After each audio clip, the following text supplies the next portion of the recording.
Willkommen zu den Übungsgesprächen auf Deutsch mit Geschichten. Bist du bereit, dein Deutsch zu üben und flüssiger zu werden? Lass uns anfangen. Es war einmal eine alte Ziege, die 7 kleine Zicklein hatte. Sie liebte sie, wie eine Mutter ihre Kinder liebt. Eines Tages wollte sie in den Wald gehen, um etwas zu essen zu suchen. Also rief sie alle 7 Zicklein zu sich und sagte: »Liebe Kinder, ich muss in den Wald gehen. Seid vorsichtig vor dem Wolf. Wenn er hereinkommt, wird er euch alle fressen, Haut, Fell und alles. Der böse Wolf gibt oft vor, jemand anderes zu sein, aber ihr werdet ihn sofort erkennen, wegen seiner rauen Stimme und seinen schwarzen Füßen.« Die Zicklein antworteten: »Liebe Mutter, wir werden sicher sein. Du kannst ohne Sorgen gehen.« Dann blökte die alte Ziege und ging, ganz entspannt. Nicht lange danach klopfte jemand an die Tür und rief: »Öffnet die Tür, liebe Kinder. Eure Mutter ist zurück und hat für jedes von euch etwas mitgebracht.« Doch die kleinen Zicklein erkannten, dass es der Wolf war, wegen seiner rauen Stimme.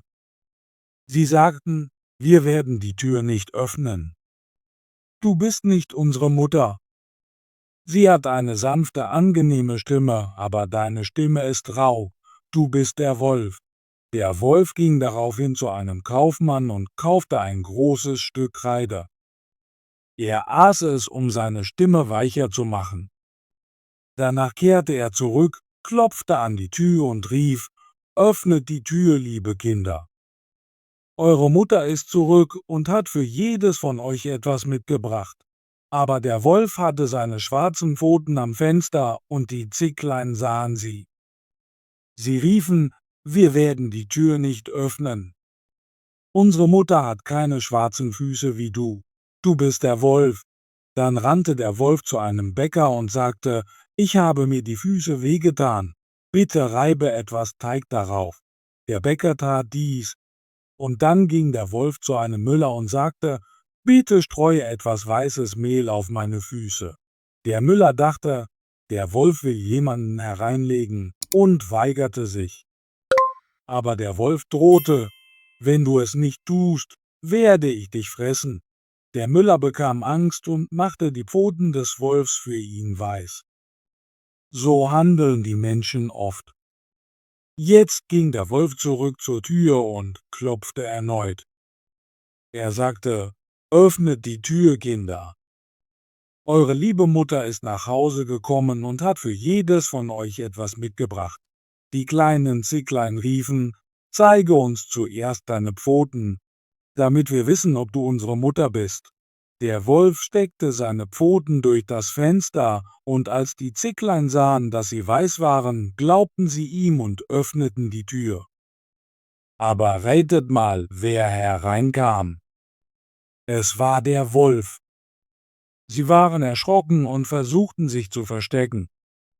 Ein Zicklein sprang unter den Tisch, ein anderes ins Bett, das dritte in den Ofen, das vierte in die Küche, das fünfte in den Schrank, das sechste unter die Waschtrommel und das siebte in das Urgehäuse. Aber der Wolf fand sie alle und verschlang sie schnell nacheinander. Das jüngste Zicklein, das im Urgehäuse war, fand er nicht. Nachdem der Wolf satt war, legte er sich unter einen Baum auf die grüne Wiese und schlief ein. Bald danach kam die alte Ziege aus dem Wald nach Hause. Oh, was für ein Anblick bot sich ihr! Die Tür stand weit offen. Der Tisch, die Stühle und die Bänke waren umgestürzt, die Waschtrommel war zerbrochen und die Decken und Kissen lagen vom Bett.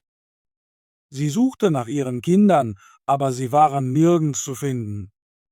Sie rief sie namentlich, aber niemand antwortete. Schließlich, als sie das Jüngste rief, sagte eine sanfte Stimme: »Liebe Mutter, ich bin im Urgehäuse.« Sie holte das Zicklein heraus, und es erzählte ihr, dass der Wolf gekommen sei und alle anderen gefressen habe. Stellt euch vor, wie sie um ihre armen Kinder weinte. Schließlich ging sie traurig nach draußen, und das jüngste Zicklein lief mit ihr. Als sie die Wiese erreichten, sahen sie den Wolf unter dem Baum liegen, so laut schnarchend, dass die Äste wackelten. Sie sahen ihn an und bemerkten etwas, das sich in seinem großen Bauch bewegte. »Oh nein«, sagte sie, »könnten meine armen Kinder, die er zum Abendessen verschlungen hat, noch leben?« Das Zicklein musste nach Hause rennen, um eine Schere, eine Nadel und einen Faden zu holen. Die Ziege schnitt den Bauch des Wolfs auf, und sobald sie einen Schnitt machte, pockte ein kleines Zicklein seinen Kopf heraus. Dann, als sie weiter schnitt, sprangen alle 6 Zicklein nacheinander heraus, und sie waren alle lebendig und unversehrt, weil der gierige Wolf sie ganz geschluckt hatte. Was für ein freudiger Moment das war! Sie umarmten ihre liebe Mutter und sprangen fröhlich umher. Aber die Mutter sagte: »Jetzt geht und sucht große Steine, und wir werden den bösen Wolf mit ihnen füllen, während er noch schläft.« Die 7 Zicklein eilten, um die Steine zu holen und so viele wie möglich in seinen Bauch zu stopfen. Die Mutter nähte ihn schnell wieder zu, so dass er nichts bemerkte und nicht aufwachte. Als der Wolf schließlich von seinem Nickerchen aufwachte, stand er auf. Die Steine in seinem Bauch machten ihn sehr durstig, also ging er zu einem Brunnen, um zu trinken. Aber während er ging, klapperten die Steine in seinem Magen. Er sagte: »Was rumort und wühlt dagegen meine armen Knochen? Ich dachte, es wären 6 Zicklein, aber es fühlt sich an wie große Steine.« Als er sich über den Brunnen beugte, um zu trinken, fiel er durch das Gewicht der schweren Steine hinein und ertrank. Als die 7 Zicklein dies sahen, rannten sie zum Brunnen und riefen: »Der Wolf ist tot!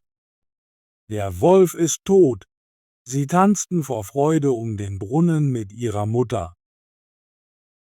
Tolle Arbeit! Möchtest du dein Deutsch üben und fließender werden?